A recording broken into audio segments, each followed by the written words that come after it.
et bienvenue sur rdcongoinfo.com et à Kinshasa sur Direct TV. Je m'appelle donc Pichou Mangaya. Donc aujourd'hui, pour ma première émission, j'ai l'honneur de recevoir Monsieur Teddy Itao qui va donc nous rejoindre donc, directement sur le plateau. Bonjour. Bonjour. Je tenais tout d'abord à vous remercier de participer donc à cette émission. Comme je vous ai dit, on est là pour parler donc de l'élite de la diaspora, que ce soit congolaise ou africaine. On est là pour parler des personnes, des jeunes qui ont réussi ici en Europe, qui sont venus donc démontrer qu'un Africain est une personne qui peut réussir, qui a des ambitions. Donc on va parler de votre société. Donc j'ai plein de questions à vous poser. Je suis disposé à vous répondre. D'accord. Donc tout d'abord, vous allez me parler de votre société. Quel est le nom de votre entreprise pour vous présenter tout d'abord? Le nom social de mon entreprise, c'est Itebat. Donc Itao, Teddy Bâtiment. Très bien. Quel est votre secteur d'activité? Mon secteur d'activité, je travaille dans le bâtiment, mais plus précisément dans l'échafaudage. Hormis l'échafaudage, je suis dans le service à la personne. Qui dit service à la personne, donc ça sous-entend travailler avec les personnes âgées, remplacement de gardiens d'immeubles et tout ce qui va derrière. Si j'ai bien compris, vous êtes dans l'échafaudage et en même temps le service de la personne, c'est bien ça? Oui. Mais ça fait toute une société ou il y a différentes structures? C'est une société qui régorge ces structures. Ça fait partie des éléments qui sont dans mon cabis en fait. Très bien. Donc, avez-vous d'autres éléments à nous apporter pour pouvoir nous éclairer sur votre entreprise? Les éléments à apporter, c'est que je suis une entreprise et après, maintenant, s'il faudrait que je puisse évoluer dans ce sens, ce serait au dépend de vos questions que je suis tenu de répondre. Donc, vous êtes un jeune entrepreneur alors, c'est ça? Je le dirais ainsi, mais pas forcément un jeune entrepreneur parce que j'entreprends depuis 2009. D'accord. C'est pas forcément dans le même secteur, mais j'entreprends depuis 2009. Ça fait quand même 3 ans et au bout de 3 ans, un enfant prend son élan, à commencer par l'école maternelle pour la première année. Donc dire que je suis un jeune entrepreneur, je ne sais pas, vous jugez. Donc Monsieur Itao, vous pouvez nous expliquer comment vous avez débuté dans cette profession? Est-ce qu'un matin vous vous êtes réveillé pour vous dire oui, je veux devenir entrepreneur? Surtout dans le bâtiment qui est l'échafaudage, je pense qu'il faut avoir peut-être une formation, une base pour commencer dans ce type d'activité. Vous savez madame, ça n'a jamais été un réveil du matin. Je pense qu'il faudrait qu'il y ait derrière tout ça un vouloir. Il y a un vouloir parce que, si vous voulez, j'ai jamais voulu... j'ai travaillé derrière, hein, j'ai travaillé dans des entreprises françaises, mais je me suis donné une discipline de dire que voilà, je souhaitais quand même entreprendre et travailler dans mon compte. Et c'est fait que j'ai commencé à travailler dans la sécurité avant le bâtiment. Après, il faudrait faire un peu le bilan de tout. Je me dis que la sécurité, c'est devenu un peu trop regardant par rapport à ce que nous connaissons ici sur France, sur Paris, en France. On est, voilà. Il y a M. Sarkozy qui a essayé un peu de réglementer un peu sur l'activité de la sécurité, qu'il faudrait avoir il faudrait respecter quelques normes. Et ça demandait un peu beaucoup par rapport à ça. Et j'ai dû changer au-delà de ça. Et c'est à ce moment-là que je me suis décidé de me lancer dans le bâtiment. Et c'est parti de rien. Je n'avais pas d'approche dans ce domaine-là. Mais s'il faudrait que je rappelle un peu, ça m'est arrivé en 2003, si ma mémoire ne me trompe pas. J'ai travaillé quelque temps dans le bâtiment, dans l'échafaudage. Et un peu connaissant un peu le secteur, ça m'a donné un peu l'idée de me dire que voilà, je peux me lancer dans ce sens-là. D'accord. Mais faut-il un capital pour créer ce genre d'entreprise? Naturellement, comme toute entreprise d'ailleurs. Vous pouvez nous dire quel est le minimum de capital pour se lancer dans ce genre de projet? La loi impose 1 euro de capital et même 0. Oui. Après maintenant, ça dépend de la fiabilité que vous voulez avoir au devant de la banquière ou du banquier.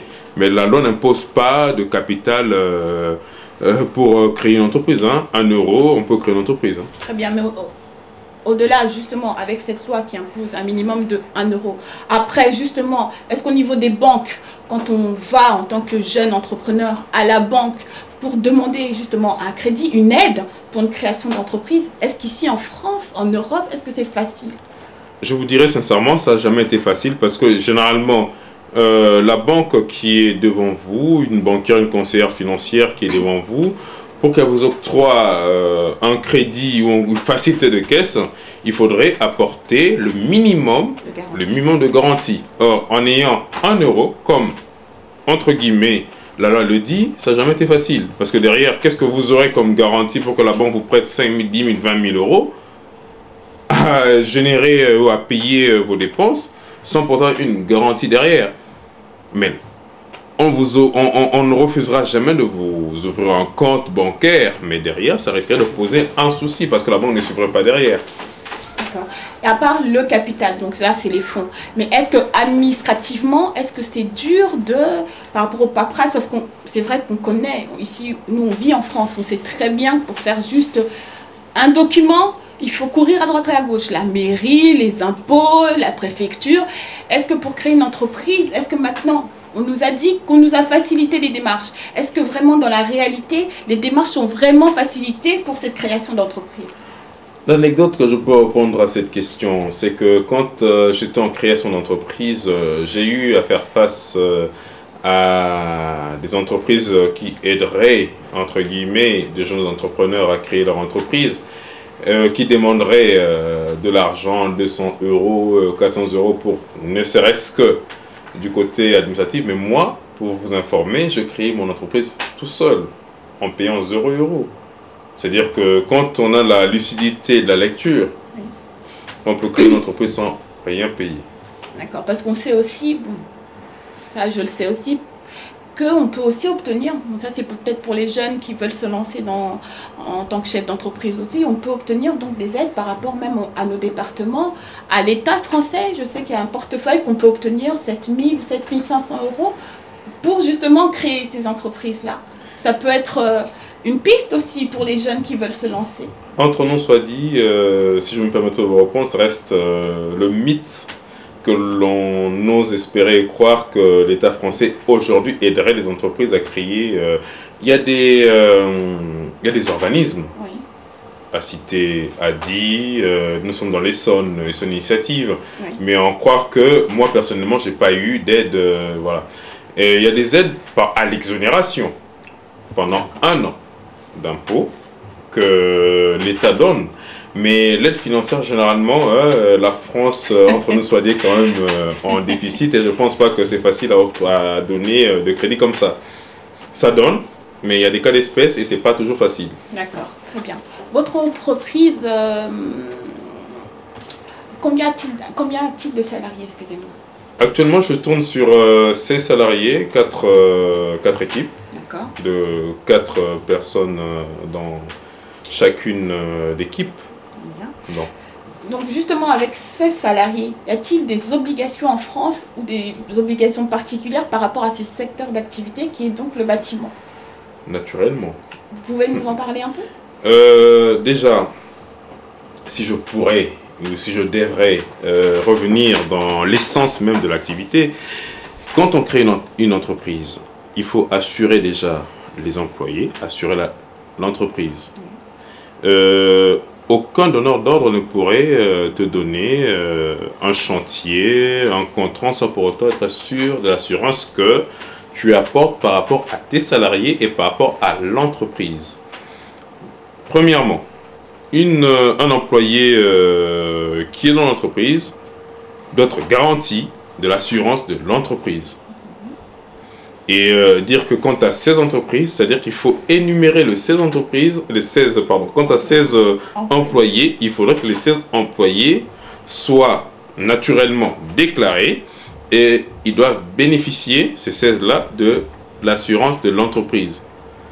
Parce que dans le domaine où j'évolue, il faut dire que le dégât reste énorme. On ne le voit certainement pas, mais aujourd'hui, si jamais il y a... Parce que les morts, ça peut venir, ils peuvent venir autant que les chantiers évoluent. Et si jamais l'assurance ne suit pas derrière, c'est-à-dire que c'est vraiment la prison pour le chef d'entreprise. Ah oui, c'est un secteur à risque. Ça fait partie des éléments qui demandent à ce que vraiment qu'on soit plus regardant. Et ce genre par exemple l'assurance ou autre, vous l'avez appris sur le tas ou quand vous êtes arrivé, parce que quand vous vous engagez dans ce genre d'activité, quand vous engagez, vous avez quand même ces 16 personnes, est-ce qu'on vous a donné des conseils, vous avez été conseillé, est-ce que vous avez un comptable? Vous pouvez nous parler un peu de tout ça? Quand je suis venu dans l'échafaudage, déjà il faudrait que je sois sincère. Je vous ai dit auparavant que j'évoluais dans la sécurité, j'avais une entreprise de sécurité et je me suis décidé de me lancer dans l'échafaudage. C'est un grand frère à moi dans le domaine qui m'aidera à créer une entreprise dans ce sens-là. Mais bon, j'ai appris sur l'état et qu'il fallait absolument, impérativement, déjà quand on reçoit la liste nominative des éléments qu'il faudrait apporter pour la création, pour avoir un contrat, ça fait partie de tout ça. J'ai été voir mon assureur, qui est une entreprise que je ne saurais citer le nom, au risque ou encore, voilà, pour ne pas faire la publicité, où j'ai eu mon assurance, et en dépit de ça, ça m'a permis de travailler. Donc nous avons été directement sur place avec l'équipe Carton Record pour vous donner donc une idée du travail de Monsieur Ita. Milieu de Bretonnier, Paris 4e, avec l'équipe qui est en train de travailler. L'équipe est là en train de travailler. Bon. Il y en a qui ne veulent pas trop que leur visage soit vu, c'est pour ça. Mais voilà. Donc on essaie de pouvoir être utile à la société française ainsi que voilà, à la société congolaise, faire travailler tant soit peu, bien livrer du matériel, et quand le matériel est livré, et ben du coup on débute.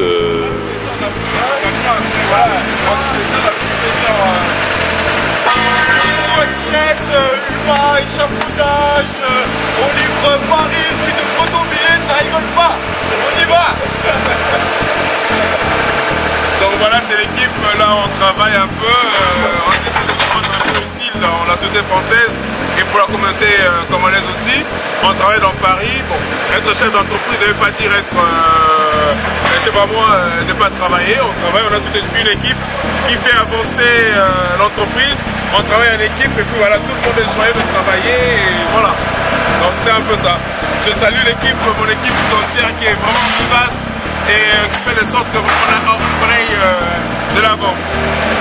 Voilà. Et les chantiers là, ce matin, il y a les camions qui arrivent, qui livrent. Bon, ça c'est un peu parmi les petits chantiers de Paris.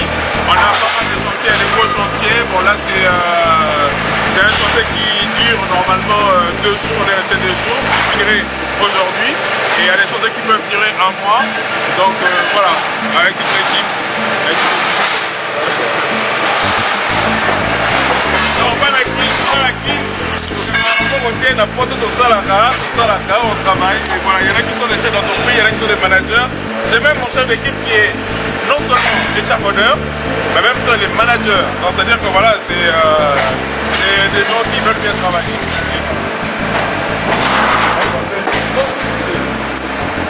Là c'est mon chef d'équipe, ouais c'est bon. Donc voilà, c'est comme il a dit tout à l'heure, on n'est pas abrutis, on n'est pas des vanitiers. Nous sommes des Congolais, la communauté congolaise de Paris. Et là on est en plein travail, moi je suis manager, je manage aussi des musiciens congolais. Et d'un côté je fais l'échafaudage, donc je suis vraiment chef d'équipe. Et ça c'est un petit chantier que j'ai eu tous les jours. Et il y en a pour 6 mois, il y en a pour 1 an, pourquoi pas 2 ans, 3 ans. Donc voilà un peu, on cherche l'argent et... La lingala, oui, lingala, voilà, la lingala, voilà, voilà, voilà, ça, voilà, partout. Tout ça, là, moussala, poto, sunambo, gato, sumabi. Et il y en a d'autres, nos échafaudeurs, nous sommes des gens qui ont des papiers. Ils travaillent à Paris, sans papier, on ne peut pas. Donc, voilà un peu. Donc tozosunga mboka tosala po tosala, il n'y a pas de sous-métier. Mboka dans la couleur T, 100 € il y a Jacques Chirac, il y a Sarkozy, il y a François Hollande. Merci, merci. Ça c'est aussi un autre chef qui est un monteur aussi avec qui je travaille. Et voilà, très dynamique, très performant, technique et vandal qui toro quoi. Donc voilà, on travaille sur Paris et partout. Donc un petit mot. C'est notre taf ça. Et c'est un petit chantier, on revient dans notre chantier, je reviens de voir une autre équipe. Donc voilà, c'est un peu ça, je ne sais pas. Je parle un peu de mon travail que j'aime beaucoup et que je prends à bras le cœur. Voilà, voilà. Merci, merci. En direct sur RD Congo Info et sur DirecTV, les images donc de la société de Monsieur Itao. Donc, qu'est-ce que vous en pensez? Est-ce que c'est facile, puisqu'on a vu votre chantier avec tous vos salariés, est-ce que c'est facile ou en France, par rapport aux impôts, tenir une société comme ça? Parce qu'on sait très bien comment la France est imposée par rapport aux sociétés. Est-ce que vous pouvez, vous tenir le coup, je dirais ça comme ça? Est-ce que vous vous en sortez financièrement? Parce qu'on sait qu'il y a pas mal de sociétés qui ferment au bout de quelques années très facilement ici. Mais écoutez, je serais un peu trop menteur si je disais que c'était facile. Ça n'a jamais été facile. Si je devrais vous donner un peu le coût journalier de l'échafaudage, par exemple, dans mon secteur d'activité, un donneur d'ordre te paye 450 € le jour. Et après, si tu peux trouver un bon donneur d'ordre comme un certain donneur d'ordre que je travaille, c'est 600 € le jour. Mais au vu de la masse de gens que je travaille avec, ça n'a jamais été facile. Il faut jongler, il faut savoir jongler. Et c'est ainsi que, comme vous l'avez si bien dit, il y a des entreprises qui fermeraient au bout de quelques années, qui déposeraient le bilan. Il n'est pas encore le cas pour moi. Je continue encore et j'ose espérer continuer encore pour quelques temps et dans la durée. Et c'est jamais été facile. C'est jamais été facile, mais quelque part, je pense qu'il faudrait qu'il y ait quelque part derrière la sérosité. Est-ce que vous avez été touché, parce que tout le monde vous parle de crise, tout secteur d'activité a été touché par la crise depuis ces derniers temps, mais là, spécifiquement dans tout ce qui est bâtiment, on sait très bien qu'avec l'Europe de l'Est, est-ce que vous, dans l'échafaudage, parce que c'est vrai qu'on entend beaucoup d'entrepreneurs congolais, je dirais, parce que j'en connais, qui sont dans l'échafaudage. Est-ce que vous avez été touché par justement la crise? Je ferais rire un peu, madame. Si jamais M. Peugeot serait en crise, c'est pas une PME qui résisterait à ça. Non, la crise, on la sent. On la sent. Et dites-vous que je travaille, je suis prestataire de services. Il y a des donneurs d'ordre derrière. Il faudrait trouver un chantier ou un contrat direct. Vous savez qu'on sent la crise. On s'y fait. Et on continue. Ça fait 1 an et plus que je suis dans le bâtiment. Ça fait 3 ans que je suis entrepreneur.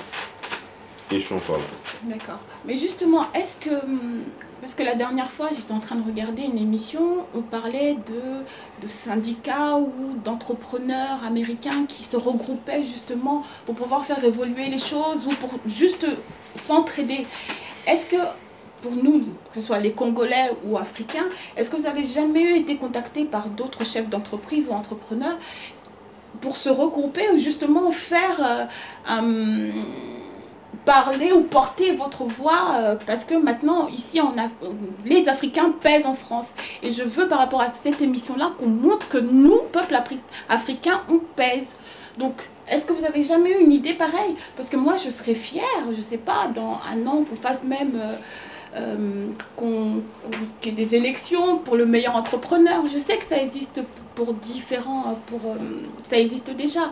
Mais est-ce que nous, les Congolais, on ne peut pas avoir une idée pareille? Ici en France ou en Europe? C'est là où j'adorerais et je verrais bien. Et c'est là où je dirais même que l'intitulé de votre émission est quand même capital. Et félicitations pour cette émission d'ailleurs. Hein, l'élite, comment les... je vous dirais, vous savez, pas forcément l'élite congolaise parce que c'est la diaspora dont on parle. C'est l'Afrique en général. le mal africain, c'est que nous ne savons pas donner une position exacte et nette. Aujourd'hui, par exemple, dites-vous, si je faisais un topo d'un calcul simple, tu es payé à 450 € le jour. Mon chef d'équipe, le premier d'entre eux, est payé 100 € le jour, 90 € par négociation. Or, ça c'est le net dont on paye. Il faudrait payer les charges salariales, les charges patronales, le congé payé derrière. Et quand on paye tout ça, c'est-à-dire que pour un employé que moi j'emploie à 100 € par jour, ça me coûte 200 €. Charges patronales, charges salariales comprises. Et aujourd'hui, malheureusement, la concurrence, n'oublions pas la concurrence, hein, puis en concurrence, n'importe quelle entreprise, grosse entreprise, serait en concurrence, et c'est pas Itebat qui ne souffrirait pas de ça. J'en souffre. Mais est-il que aujourd'hui, si l'Africain, au-delà de la stigmatisation que nous savons de l'Africain moyen, et que nous comprenions aujourd'hui dire qu'on doit traiter à égal, on arrivera à dire non, le prix sur le marché ne suffirait pas pour payer et le charge et l'employé qui travaille sur le terrain. Donc, ça révèle d'un problème, d'un sérieux problème, mais on fait face. Mais à part, j'ai bien compris, mais à part la concurrence même, est-ce que vous, justement, les jeunes entrepreneurs ici en Europe ou même en France, comme ici on est en France, est-ce que vous vous êtes déjà contactés pour savoir qui est qui, justement, pour avoir quelquefois des aides, où je me dis, vous qui travaillez donc dans le bâtiment, vous avez peut-être besoin d'un autre entrepreneur dans une autre activité, justement le fait de vous entendre ou même de savoir qui est qui par rapport à vos prix, est-ce que vous ne pouvez pas vous aider d'une certaine façon, le fait d'avoir cette structure? Franchement, ce que j'aime en vous, c'est que vous avez des questions pertinentes et des questions qui touchent à la société d'ailleurs et qui touchent dans le monde de l'entreprise. Merci beaucoup pour l'émission. Je répondrai, ça aiderait nos confrères et demain, si jamais vous souhaiterez créer une entreprise, vous aurez une réponse. Je vous réponds. Aujourd'hui, avoir un syndicat dont vous parlez, malheureusement la concurrence fait que Monsieur Ndiaye, Monsieur je ne sais Mohamed, je ne sais quoi, ou je ne sais qui, permettez-moi, excusez-moi d'ailleurs, qui aujourd'hui aurait besoin de faire tourner son entreprise. Je parlais tout à l'heure de 450 €, excusez-moi de citer un peu ce qui est payé, c'est ce qui est connu. On vous paye 450 €, qui ne suffit pas aux charges et à l'activité et au chantier dont on vous impose ou on vous donne, pas on n'impose pas parce que libre à vous de prendre ou de laisser. On va faire un chantier de 450 €. Vous regardez la pénibilité de ce chantier, vous trouvez qu'à 450 €, avec le nombre de personnes que vous aurez mis sur place, ne suffirait pas pour combler ce vide-là. Et qu'aujourd'hui, Itebat, que je représente, dirait non. Mais M. Ndiaye dirait oui. Oui. Et comme M. Ndiaye dirait oui, et que moi derrière je dis, mais écoutez, cher confrère, ça ne permettra pas d'évoluer, pardon, excusez-moi, lui me dira, j'ai besoin de tourner. J'ai besoin de tourner. Quand il tourne, et que moi je dis non, c'est-à-dire que mon entreprise ne pourra pas générer le chiffre d'affaires escompté. Je suis à l'extérieur. On a parlé de ça, rappelez-vous, d'ailleurs je signale aux téléspectateurs, en 2012, l'État français, au nom de M. Sarkozy quand il était président, et avant que François Hollande ne vienne, il a fait de sorte que l'URSSAF aujourd'hui ressasse tout ce qui est d'ailleurs, comme chiffre d'affaires, excusez-moi, et qu'il ressasse tout ce qui est comme employé déclaré de l'entreprise.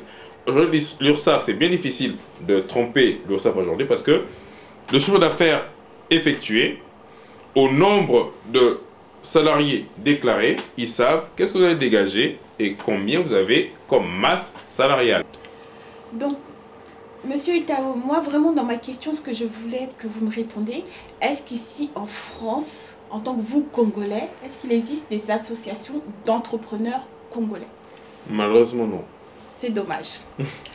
Donc, je vais vous poser aussi une autre question parce qu'on parle de l'Afrique, on parle de diaspora, on parle d'élite.